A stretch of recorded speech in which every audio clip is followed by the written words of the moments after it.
Yes, okay, ni mambo vipi tena ndugu mtazamaji mahali popote ambapo ulipo, leo ni siku nyingine tena.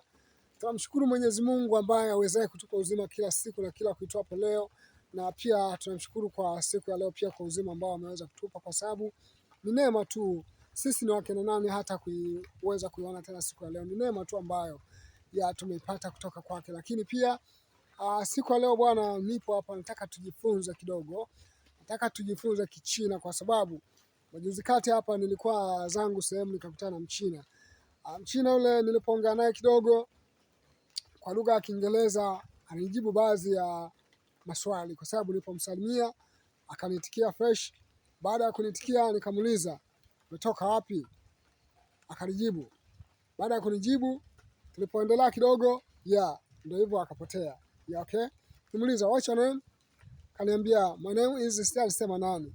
Baada ya hapo nikamuuliza where are you from? Ndio akanijibu I am from China.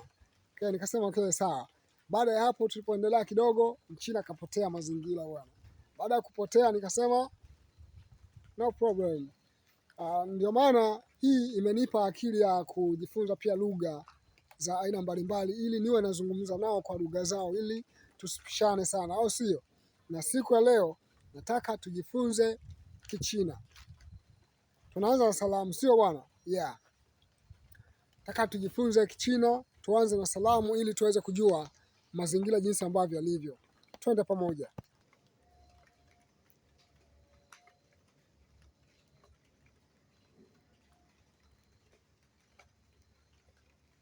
Hayo ndio maneno ya Kichina kama jinsi unavyoyaona.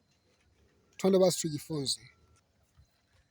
Kujifunza lugha za watu lakini kazi, lakini twende tu tuendelee hivyo hivyo. Tutaona jinsi ambavyo tutakavyoweza na ndivyo itakuwa hivyo. Lakini pia cha kuzingatia tunapozungumza Kichina, inatakiwa tuzungumze namna ya utamshi wa maneno kulingana na jinsi ambavyo wanavyotamka wao, ili tupate kwenda pamoja nao.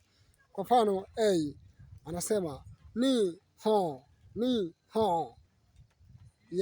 Hii ni habari. Anakuuliza habari. Ni ho. Hii ni habari. Lakini pia namba 2 anasema nibe, nibe ho, nibe ho. Habari yenu. Kama labda mpo wengi, anauliza habari yenu kama mpo wengi. Atatumia neno hilo hapo kama mpo wengi. Okay, lakini pia kuna hii hapa. Lakini pia kuna hii hapa ni homa, ni homa, ni homa, ni homa. Habari yako. Yaani anakuuliza wewe mwenyewe ni homa, au sio bwana? Lakini pia anasema ni mama, ni mama. Anauliza upo busy? Sasa tunaanza kuanisha sasa maneno. Hapa alikuwa anauliza habari, sawa? Huku tunarudi kwenye majibu. B anasema wo hi ho, wo hi ho. Kwa mfano labda akikuuliza ni hao, ni hao. Unaweza ukamjibu wo hi ho. Si naelewa hapo? Okay, ndio ilivyo. Ni hao, ni hao. Unaweza ukamjibu wo hi ho, wo hi ho. Mimi ni mzima kabisa. Unaposema wo hi ho, mimi ni mzima kabisa. Lakini pia kuna wo mpuma, sipo busy. Wo mpuma, sipo busy. Wo hima, nipo busy sana. Ta yema, nipo busy. Nidaroshi mama, nidaroshi mama. Mwalimu yupo busy.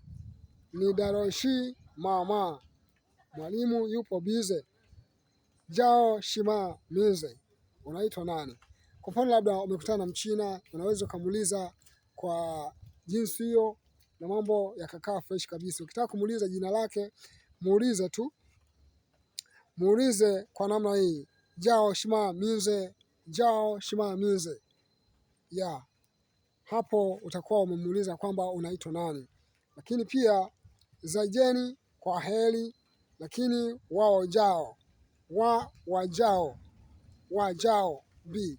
Naitwa B. Wajao wajao msema, wajao msema. Yeah, okay, naitwa msema. Okay, kwa hiyo ni lugha rahisi sana ukifuatilia na wala sio ngumu sana. Kwa hiyo utaendelea kujifunza, lakini pia ukitaka kusema asante unaweza ukasema sheshe. Yeah, na mimi niseme na hivi sasa niseme sheshe sana Tanzania kwa kuweza kuwa pamoja nami kunisikiliza tulipokuwa tunajifunza Kichina. Ya, okay, neno la mwisho kabisa nataka nikuache na zaijeni, ubaki salama na Mungu akulinde, ubaki salama, tukutane tena wakati mwingine. Zaijeni.